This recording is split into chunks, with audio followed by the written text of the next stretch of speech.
নিৰ্বাচনৰ প্ৰাক্ষণত ৬০৮ কোটি টকাৰ আঁচনিৰে লক্ষীপুৰত বুধবাৰে চমক সৃষ্টি কৰিলে মুখ্যমন্ত্ৰীয়ে। লীলাবাৰী বিমানবন্দৰত প্লেনেৰে নমাৰ পিছতেই প্ৰথমে হেলিকপ্টাৰে উপস্থিত হয়গৈ নাৰায়ণপুৰত। ১১১ কোটি টকাৰে নাৰায়ণপুৰত নিৰ্মাণ কৰিব লগা ১০০খন বিচনাযুক্ত অসামৰিক চিকিৎসালয় আধাৰশিলা কৰে মুখ্যমন্ত্ৰীয়ে। ইয়াৰ পিছতে হেলিকপ্টাৰেৰে পুনৰ ঘূৰি যায় লীলাবাৰীলৈ। লীলাবাৰীত হেলিকপ্টাৰৰ পৰা নামি লখিমপুৰ চহৰৰ সমীপৰ চুকুলিভৰিয়াত মুকলি কৰে ১৫ কোটি টকাৰে নিৰ্মাণ কৰা সন্মিলন গৃহৰ। আৰু তাতেই ভূমিপূজনেৰে শুভাৰম্ভ কৰে ৬২ কোটি টকাৰে নিৰ্মাণ কৰিব লগা পানী যোগান আঁচনি আৰু লখিমপুৰ সভাগৃহৰ। এই ভূমিপূজনৰ পিছতেই ওচৰৰে লখিমপুৰ বাণিজ্য মহাবিদ্যালয়ৰ খেলপথাৰত অনুষ্ঠিত বিশাল সভাত ভাগ লৈ আধাৰশিলা কৰে অন্যান্য আঁচনিসমূহৰ। সভাৰ ভাষণত মুখ্যমন্ত্ৰীয়ে ক'লে, ১৪ এপ্ৰিললৈকে চলিব লগা এই বিকাশ যাত্ৰাৰ সময়ত ২৩,০০০ কোটি টকাৰ প্ৰকল্পৰ উদ্বোধন আৰু আধাৰশিলা কৰা হ'ব। তৃতীয় বিকাশ যাত্ৰাৰ ১,০০,০০০ কোটি টকাৰ প্ৰকল্পৰ কাম সম্পূৰ্ণ হ'ব।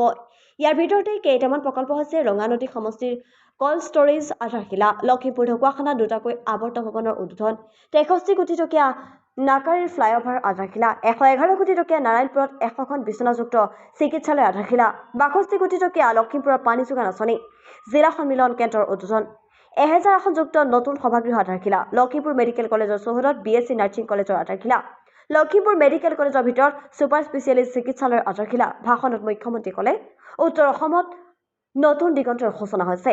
আগন্তুক ৮-৯ তাৰিখে অসমলৈ আহিব লগা প্ৰধানমন্ত্ৰী নৰেন্দ্ৰ মোদীয়ে কাজিৰঙাত এনিশা কটাই কাজিৰঙাৰ সৌন্দৰ্য উপভোগ কৰিব। ৯ তাৰিখে যোৰহাটত ১২০ ফুট উচ্চতাৰে নিৰ্মাণ কৰা লাচিতৰ প্ৰতিমূৰ্তি উন্মোচন কৰিব নৰেন্দ্ৰ মোদীয়ে। ৯৭,০০০ ল'ৰা-ছোৱালীক ২টা বছৰৰ ভিতৰত চৰকাৰে চাকৰি দিছে।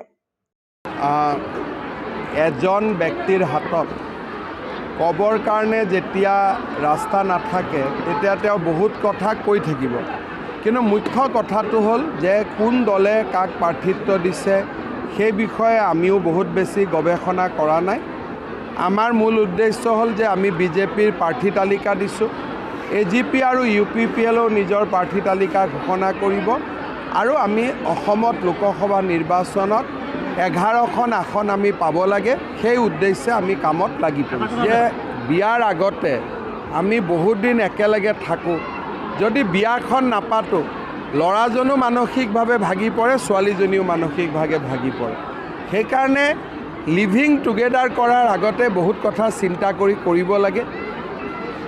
এটা ল'ৰা এটা ছোৱালীয়ে আজিকালি জীৱন চম্ভালা টান, 16টা পাৰ্টি চলাবৰ কাৰণেতো আৰু কষ্ট লাগিব। গতিকে আৰু পাৰ্টি ডেইলি বাঢ়িয়ে থাকে। অসমত যে ইমান পাৰ্টি আছে আমিও গম পোৱা নাছিলোঁ। এটলিষ্ট কংগ্ৰেছৰ আশীৰ্বাদত অসমত যে ইমান পাৰ্টি আছে আমি গম পালোঁ, সেইটো এটা নলেজ বাঢ়িল। এই দুই এটা কথা মোৰ অলপ আমনি কৰি আছে মোক। ইলেকশ্যনৰ পিছতে লটাৰী তীৰ এইবিলাকৰ বিৰুদ্ধে ডাঙৰ অভিযান কৰিব লাগিব। এইকেইটা দিন পুলিচসকল মডেল কোড অফ কণ্ডাক্ট ইলেকশ্যনত থাকিব আৰু সোণৰ নাও এইবিলাকৰ বিৰুদ্ধে একবাৰ লাগিব ভাল কৰি আৰু এবাৰ।